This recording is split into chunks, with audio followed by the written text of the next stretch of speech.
El paisaje arquitectónico urbano de la ciudad de Buenos Aires fue evolucionando a través del tiempo.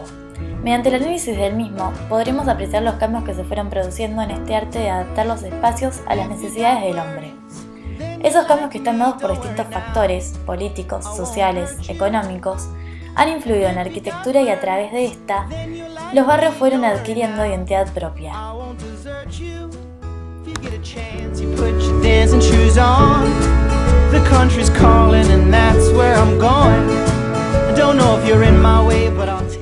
Considerada la época de mayor esplendor económico, crecimiento de la ciudad, extensión de infraestructura de servicios y transporte público, comenzó en la última década del siglo XIX la Belle Époque.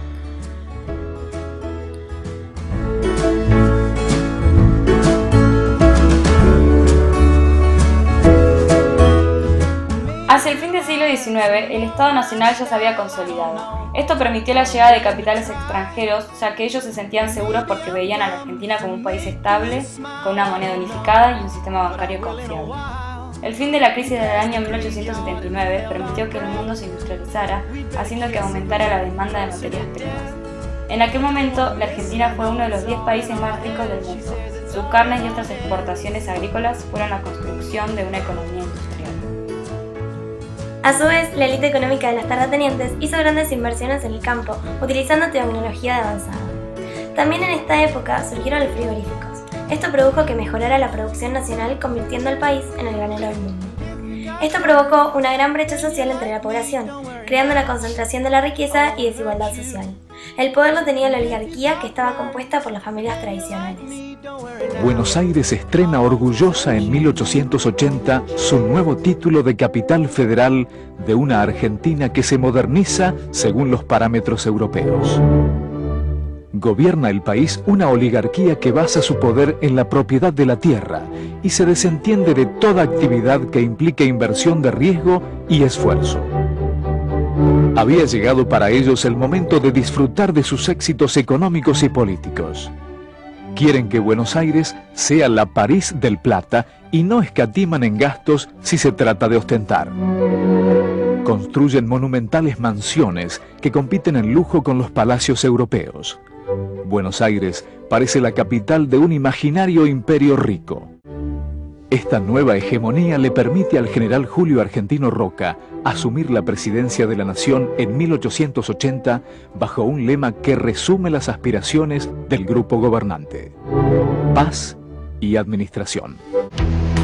Roca había ganado un importante prestigio entre la élite dirigente y los inversores extranjeros por haber comandado exitosamente un año antes la conquista del desierto. La conquista del desierto significó además la transferencia de millones de hectáreas a un reducido número de familias cercanas al poder que pagaron por ellas sumas irrisorias. Algunos ya eran grandes terratenientes, otros comenzaron a serlo e inauguraron su carrera de ricos y famosos. Los Pereira Iraola, los Álzaga Unzué, los Luro, los Anchorena, los Martínez de Hoz ya tenían algo más que donde caerse muertos.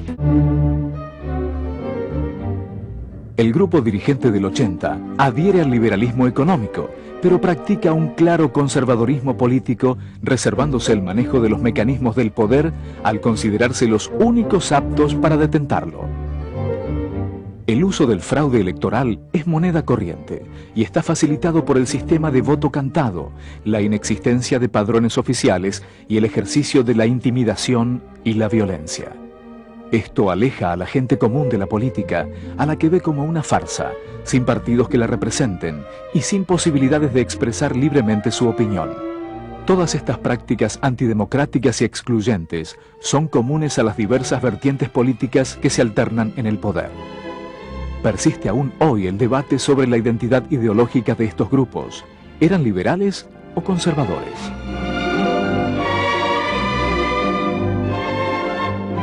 La clase dirigente que acompaña este proceso de modernización en el que el progreso económico y la organización política provocan el surgimiento de una nueva sociedad es la denominada Generación del 80. La idea de progreso en el campo social, junto a la fe en los avances del capitalismo industrial, generan una visión optimista del futuro humano. Esta visión propia del positivismo, requiere para su realización eliminar los obstáculos que para los hombres del 80 son principalmente la tradición, tanto indígena como hispánica, y la falta de una educación al estilo europeo. A partir del año 1880 comienza un periodo de profundas transformaciones que influyeron en el proceso de urbanización. La arquitectura se caracterizó por la arbitrariedad en la aplicación de los estilos, pero luego se dio lugar a un periodo de predominio del eclecticismo. Esta corriente llevó a la cosmopolitización de la arquitectura en la Argentina y en especial en Buenos Aires, y se basó en el pasado académico, predominando en esta el equilibrio, la armonía y la simetría de la antigüedad clásica. Las dos corrientes que predominaron fueron la francesa y la itálica. En la época de mayor auge del eclecticismo se distinguen también influencias de la arquitectura inglesa, alemana y de los estilos románico y gótico, aunque en menor medida.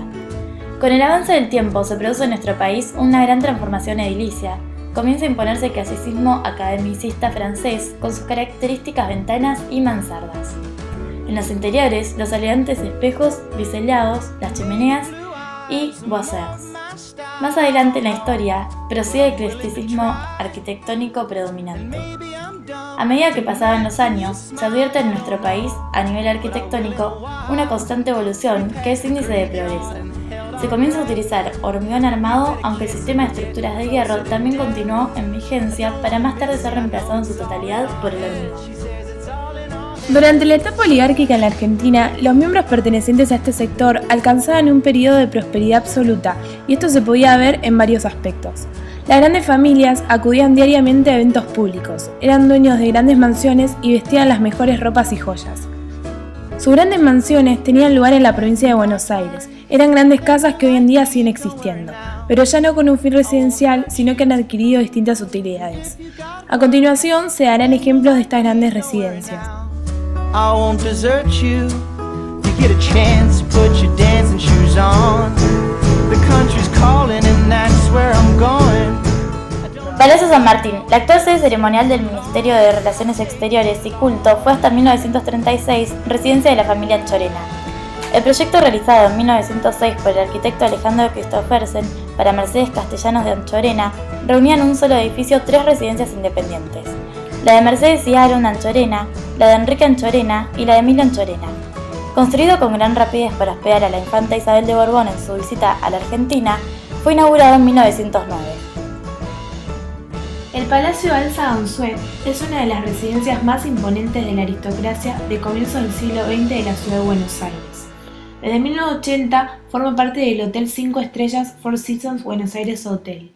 Fue mandado a construir por Félix Alza-González como regalo de bodas para su esposa Elena, siendo proyectado por el arquitecto Robert Prentice e inaugurado en 1919. Responde al estilo academicista francés. La familia Pereira y Eraola es una de las familias de la burguesía terrateniente argentina de 1836.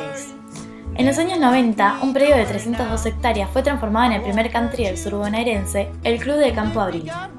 Salvo algunos chandeliers, ornamentos y esculturas de mármol que todavía permanecen, el mobiliario original de las épocas de los Luises se dispersó cuando la casa Roldán subastó sus tesoros. Austera y sobria cuenta la historia que el diseño del arquitecto José Mille, quien concluyó el proyecto en 1972, no respetó la voluntad de su dueña y llenó de sustanciosidad una casa que ella había imaginado mucho más espartana. Por esta razón nunca la usó y se la legó a su ahijado Jorge Pereira de Eraola, quien, junto a su familia y herederos, la disfrutó hasta su venta. Actualmente esta mansión se halla desocupada. El Jockey Club es un club de la ciudad de Buenos Aires, fundado el 15 de abril de 1882 por el presidente de la Nación, Carlos Pellegrini, y un grupo de caballeros representativos de la actividad política y económica del país. Es el club más tradicional e importante de Argentina, con prestigio no solo en América, sino a nivel mundial por su excelente actividad turfística.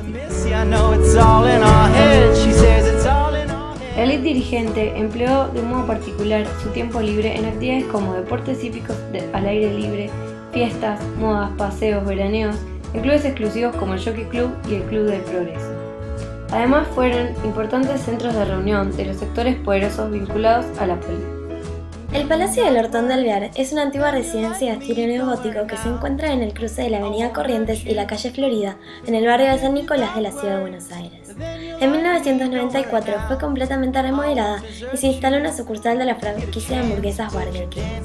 El edificio habría sido construido por el terrateniente bonaerense Carlos María de Oda Alvear y María de las Mercedes del Hortón.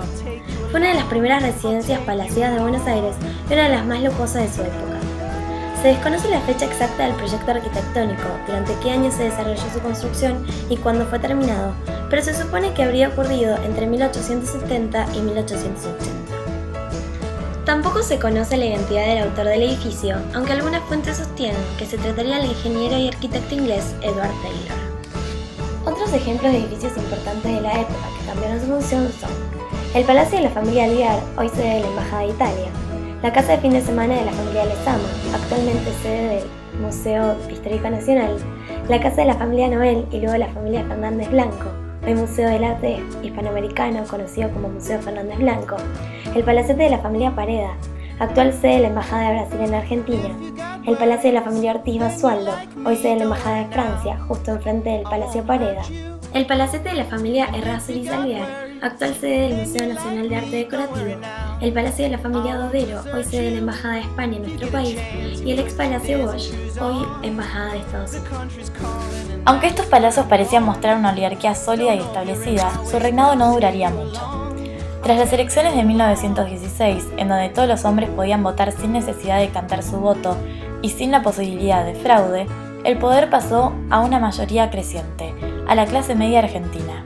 Hipólito Yrigoyen llegó al poder con el radicalismo para quedarse y defender los derechos de la mayoría y no de una minoría. El poder de la oligarquía disminuyó notablemente, haciendo que prácticamente desaparecieran.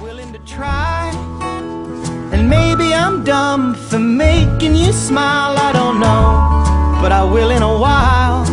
We passed the graveyard and held our breath.